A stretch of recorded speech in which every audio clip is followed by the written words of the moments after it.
Now to Iran. Iran's mystery over poisoning of schoolgirls continue. While the Islamic Republic has announced that it is arresting some of the people involved, no details have emerged about who is behind that and what their motive is. Our next report tries to decode the case. Take a look. It started in November last year, and over the past few months, hundreds of schoolgirls in Iran have been poisoned. But Iranian authorities seem to be clueless about who is behind it or what chemicals have been used, if any.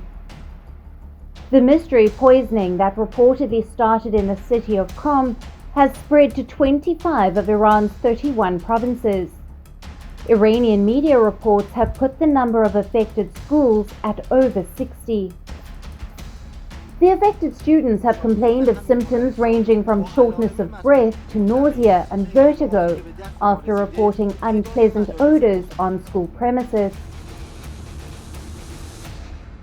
The students all felt the same symptoms as me. They had coughs. Some of them said their eyes burned, and most of them were scared.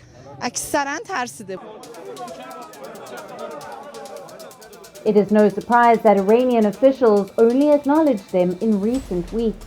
It was only on Tuesday that Iran's Deputy Interior Minister announced the first arrest. However, he did not identify those detained or elaborate on any possible motive. Iran has so far failed to come up with a convincing explanation of the incident. One theory is that it could be the doing of possible hardliners. This viewpoint has been floated by a few Iranian ministers and officials.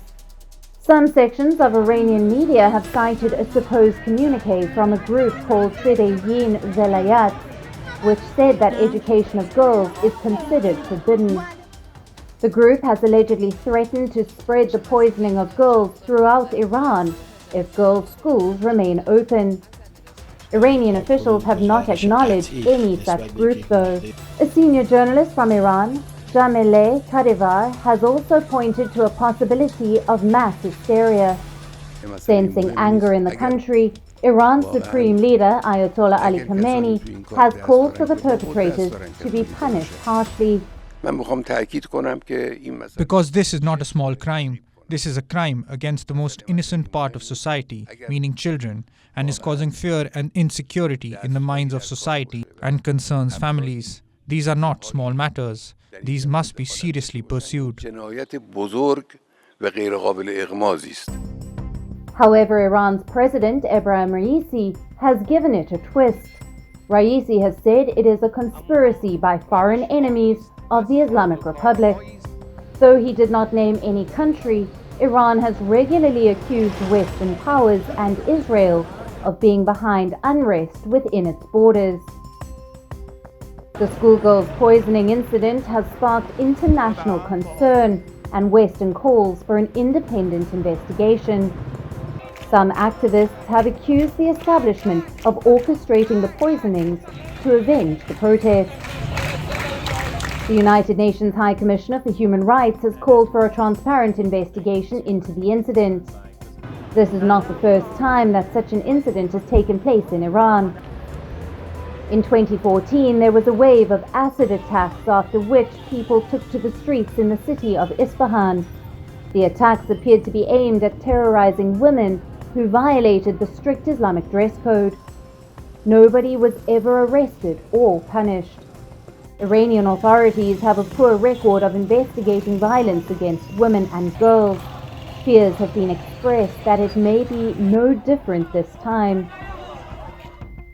The recent poisonings have come at a critical time for Iran's ruling elite. For the first time since the Islamic Revolution in 1979, schoolgirls have been joining the protests that spiraled after Mahsa Amini's death. The 22-year-old woman died in police custody after she was arrested by morality police in September last year. Since then, there have been regular protests against the hijab rules and the government.